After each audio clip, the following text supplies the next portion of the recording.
విశాఖ ఋషికొండ తీరంలో తిరిగి blue flag రెపరెపలు కనిపిస్తున్నాయి. గత ప్రభుత్వ నిర్వాహకాలు కావచ్చు లేదా నిర్వహణ లోపం కావచ్చు, కారణాలు ఏమైనప్పటికీ విశాఖ ఋషికొండకు బ్లూ ఫ్లాగ్ బీచ్ గుర్తింపును తాత్కాలికంగా ఉపసంహరించుకున్నారు. అయితే ప్రస్తుత ప్రభుత్వం త్వరితగతిన వేగవంతమైన చర్యలు చేపట్టి ఇక్కడ పరిస్థితిని చక్కదిద్దింది. ముఖ్యంగా విశాఖ నగరంలో పర్యాటక రంగం, ఋషికొండ సాగర తీరంలో ఏ విధంగా రానున్న రోజుల్లో అంతర్జాతీయ పర్యాటక రంగాన్ని ఆకర్షించే అవకాశాలు ఉన్నాయి వంటి అంశాలపై మనతో మాట్లాడేందుకు Andhra Pradesh tourism corporation chairman Balaji గారు ఉన్నారు. ఆయనతో మాట్లాడి తెలుసుకుందాం. సార్ నమస్తే. సార్, ఋషికొండ బ్లూ ఫ్లాగ్కి మళ్ళీ పునరుద్ధరణ అనేది జరిగింది ఋషికొండలో, ఎలా అనిపిస్తుంది సార్? సో మంచి పరిణామం. ఏదైతే కొన్ని టెక్నికల్ ఇష్యూస్ అంతే, పెద్దగా డ్రాఫ్ట్ చేంజెస్ లేవు, కానీ టెక్నికల్ ఇష్యూస్ వలన కొంత బ్లూ ఫ్లాగ్ ఉపసంహరణ అనేటువంటిది చర్చనీయాంశమైంది. తిరిగి అధికారులు 1 మంత్లో తిరిగి పునరుద్ధరించడం, అన్ని మార్పులు తీసుకురావడం కూడా జరిగింది. చాలా సంతోషం. ఏదైతే ఈ రాష్ట్ర ప్రభుత్వం, ఈ రాష్ట్ర గౌరవ ముఖ్యమంత్రి చంద్రబాబు నాయుడు గారు టూరిజంకి ఇచ్చేటువంటి ప్రత్యేక భాగం, దానికి ఇచ్చేటువంటి ప్రాధాన్యత, ఏదైతే టూరిజం వలన దేశ ప్రజలకి, ప్రత్యేకించి ఆంధ్ర ప్రజలకి ఏం అవసరం ఉందో, తద్వారా జీవనోపాధి పెరగడంతో పాటు ఎంప్లాయ్మెంట్ జనరేషన్తో పాటు ఇలా ఎవరైతే ఈ బీచ్ని నమ్ముకొని ఆధారపడి ఉన్నారో అనేక మంది ఫిషర్మెన్ కావచ్చు, అక్కడ వెండర్స్ కావచ్చు, లేకపోతే బోట్ ఇచ్చే డ్రైవర్స్ కావచ్చు, రకరకాలుగా సెక్యూరిటీ సిబ్బంది కావచ్చు, ఎంతో మార్పు జరుగుతుంది, అభివృద్ధి జరుగుతుంది. ఇక్కడ ఏదైతే బీచ్ బ్లూ ఫ్లాగ్ బీచ్గా ఉండి రద్దు చేయబడింది అంటున్నారో దానికి మనం అందరం కూడా సహకరించాలి. ఇవాళ వచ్చింది, దాన్ని కంటిన్యూ చేయాలంటే ప్రజల సహకారం కూడా ఉండాలి. ఇక్కడ ఏదైతే షాప్స్ ఉన్నాయో దీనికి ఒక నామ్స్ ఉన్నాయి, అక్కడ బడ్డీ కుట్లు రకరకాలుగా పెట్టుకున్నారు, వాడు చెత్త చెదరం వేస్తాడు. కాబట్టి వాళ్ళ జీవనోపాధికి భంగం కలగకుండానే వాళ్ళని కూడా పరిశీలనలోకి తీసుకుంటూనే వాళ్ళు కూడా ఈ నియమ నిబంధనలు మెయింటైన్ చేయడానికి అవసరంగా సహకరించాలి. అదేవిధంగా ప్రజాప్రతినిధులు కూడా. దీనిలో అనేక బీచ్లు వస్తున్నాయి, కొన్ని డెవలప్ చేస్తున్నాం. నేను నెల్లూరు దగ్గర ఒక బీచ్ వైండంకి ఇచ్చి ఉంటే దాన్ని డెవలప్ చేయడానికి వాళ్ళు ముందుకు వస్తే పర్మిషన్ కూడా జరిగింది. చాలా గొప్పగా తయారవుతుంది. ఇక్కడికంటే కూడా సర్వాంగ సుందరంగా తయారు చేస్తున్నారు. సో దాని ద్వారా ఎంప్లాయ్మెంట్ జనరేషన్ ఉంది, ఎంప్లాయ్మెంట్ దొరుకుతుంది, అక్కడ షాపులు వస్తాయి, ఆ రోడ్డు వెంబడి వస్తాయి. కాబట్టి ఇక్కడ ఏంటంటే నీ జీవనోపాధితో పాటు ఇది సర్వైవ్ కావాలి.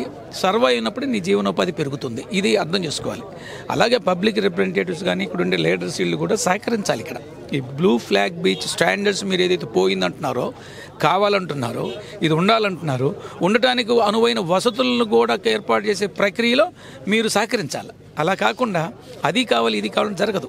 ఇది లేనప్పుడు ఆ జీవనోపాధి కూడా తగ్గిపోద్ది. నీకు జీవనోపాధి పెరగాలంటే ఇది పెరగాలి, ఇది పెరగాలంటే పెరిగినప్పుడు నీ జీవనోపాధి. కాబట్టి ప్రభుత్వం కానీ, కార్పొరేషన్ కానీ, వెండర్స్ కానీ అందరి పరిస్థితులను అర్థం చేసుకొని వారి యొక్క ఆర్థిక ప్రయోజనాలు కూడా దెబ్బతినకుండా అట్ ది సేమ్ టైం ఈ బ్లూ ఫ్లాగ్ బీచ్ కానీ ఎనీ బీచ్ దాని స్టాండర్డ్స్ మెయింటైన్ చేయడానికి కృతనిశ్చయం అవుతుంది. ఎవరికి ఎటువంటి ఇబ్బంది లేకుండా అట్ ది సేమ్ టైం ఈ బీచ్ సర్వైవల్ కోసం అవసరమైనప్పుడు కొన్ని కఠిన చర్యలు కూడా తీసుకోవడానికి ముందుకు రావాల్సిందే, తప్పదు. సార్, ఈ 13 బీచెస్లో ఇవాళ దేశవ్యాప్తంగా ఉన్న 13 బీచెస్లో విశాఖ ఋషికొండ బీచ్కి మాత్రమే బ్లూ ఫ్లాగ్ అనేది పోయింది తాత్కాలికంగా. మళ్ళీ ఇప్పుడు పునరుద్ధరించారు. కానీ ఇది సెలబ్రేట్ చేసుకునే టైం కాదు, ఖచ్చితంగా ఆలోచించాలి ఎందుకు పోయింది అనేది. అయితే ఇది ప్రభుత్వ వైఫల్యమా, గత ప్రభుత్వ వైఫల్యమా, ఏం చెప్తారు? ఒకటి, గత ప్రభుత్వ వైఫల్యాలు, అవశేషాలు ఇంకా కొనసాగుతూ ఉన్నటువంటి పరిస్థితి ఇప్పుడిప్పుడే పోతూ ఉన్నాయి.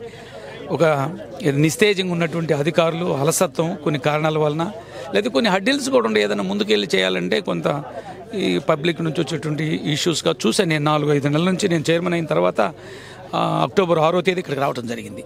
చూసా ఏం ట్రబుల్స్ ఉన్నాయో గమనించాం. వెంటనే చర్యలు తీసుకోవాలంటే కొన్ని, ఇప్పుడు మీరు మాట్లాడారు కదా, వాళ్ళందరి అభిప్రాయాలు కూడా పరిగణనలు తీసుకోవాలి. అందరిని కాదని ముందుకెళ్తే కొంత డిస్టర్బెన్స్. సో గత ప్రభుత్వ వైఫల్యాలు తప్ప ఇప్పుడు కూడా కార్పొరేషన్లో వెంటాడుతూ ఉన్నాయి. ఎందుకంటే వాళ్ళు ఏమీ చేయలే అభివృద్ధి. ఇప్పుడు పుంజుకుంటుంది. ఇప్పుడు పీపీపీ ప్రాజెక్టు మీద వస్తుంది. గవర్నమెంట్ మొన్న 12 ప్రాజెక్టులకు ఇవ్వడం జరిగింది. 1200 కోట్ల రూపాయలతోటి పెట్టుబడిదారులు ముందుకు వచ్చారు. భవిష్యత్తులో కూడా వస్తారు.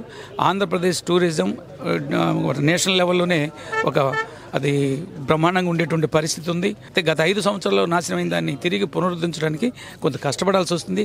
అధికారుల్లో కూడా కొంతమందిని వాళ్ళ ఇష్టానుసారంగా బెదిరించో, భంగపరిచో రకరకాలు చేశారు. కాబట్టి కొంత అధికారులు కూడా అలసత్వంతో లోనయ్యి ఈ ప్రభుత్వంలో స్పీడ్ ఎందుకుంటానికి టైం తీసుకుంటారు. మిగిలిన బ్లూ ఫ్లాగ్ బీచెస్లో ఎంట్రీ టికెట్ అనేది ఉంది. ముఖ్యంగా అక్కడ వచ్చేటువంటి పర్యాటకులు, అంతర్జాతీయ పర్యాటకులకు అనువైనటువంటి వాతావరణం కూడా కల్పిస్తున్నారు.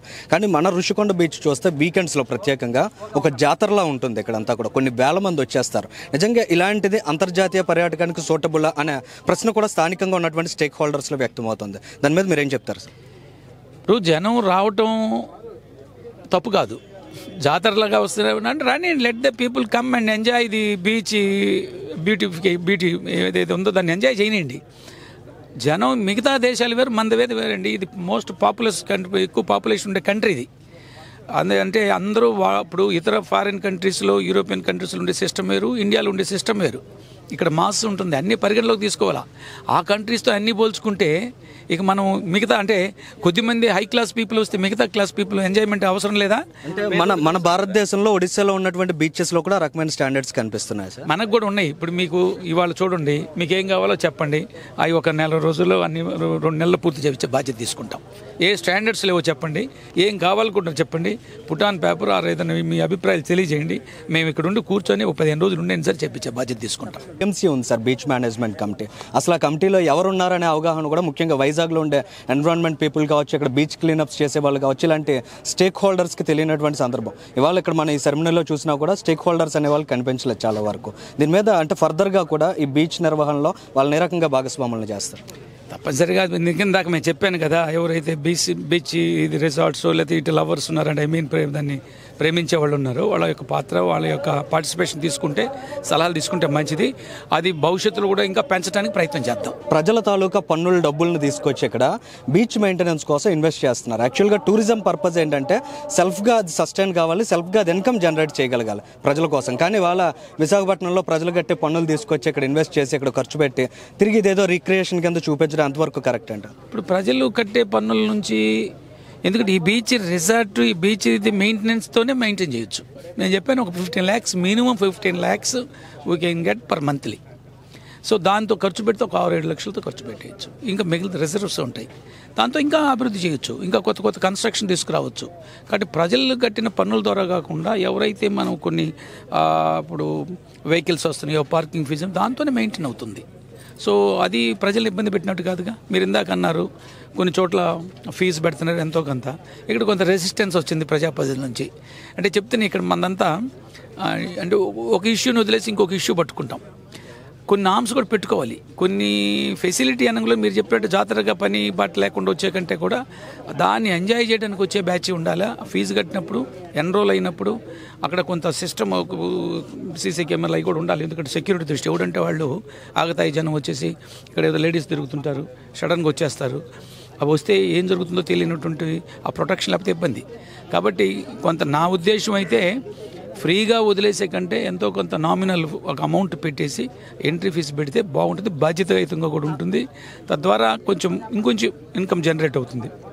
అంటే ఇక జనరేట్ అనే కదా, ఒక బాధ్యత కోసం ఒక 10 రూపాయలు 20 రూపాయలు పెడితే బాధ్యత కోసం. ఇది మనం బీచ్ కదా, మేము ఎంజాయ్ చేయొచ్చు కదా అంటే మెయింటెనెన్స్, నువ్వు వేసే చెత్తాచెత్తను తీయడానికి మనుషులు కావాలి కదా. సో నువ్వు వేసే చెత్తాచెత్తను తీయాలంటే మనుషులు కాబట్టి, మనుషులకు కావాల్సిన ఇన్కమ్ అంటే శాలరీ ఇవ్వాలి కాబట్టి you have to pay it. So అందరూ సహకరించాలి. కాబట్టి డెఫినెట్గా మీరు ఇందాక 13 బీచ్ల్లో ఇది అద్భుతంగా తయారవుతుంది. మనం ఏమవుతుందంటే అవి చూడకపోయినా ఫోటోల్లో చూడటం వేరు, వాస్తవం వేరు. దీన్ని కూడా ఫోటో తీసి బయట చెప్పండి, దీన్ని మించిన బీచ్ భారతదేశంలో కనపడదు. బట్ ఇక్కడ ఒరిజినల్గా చూడటం వేరు, ఫోటోజెనిక్. ఇది ఫోటో తీయండి, అక్కడ ఎంత గొప్పగా కనపడదు ఉన్నదానికంటే కూడా. కాబట్టి అవి కూడా అంతే, బట్ అన్నిటికంటే మన మెరుగ్గా ఉంటుంది, బ్రహ్మాండంగా ఉంటుంది. అవర్స్ ఈజ్ గ్రేట్ అనుకొని పనిచేయాలి మనం. Thank you very much sir. Visakha నగరంలో బీచ్ల అభివృద్ధి, పర్యాటక రంగాన్ని ప్రణాళికాబద్ధంగా అభివృద్ధి చేయడానికి సంబంధించి బాలాజీ గారు చెప్తున్న వివరాలు. Camera person సాయితో Anil, Janagalam news.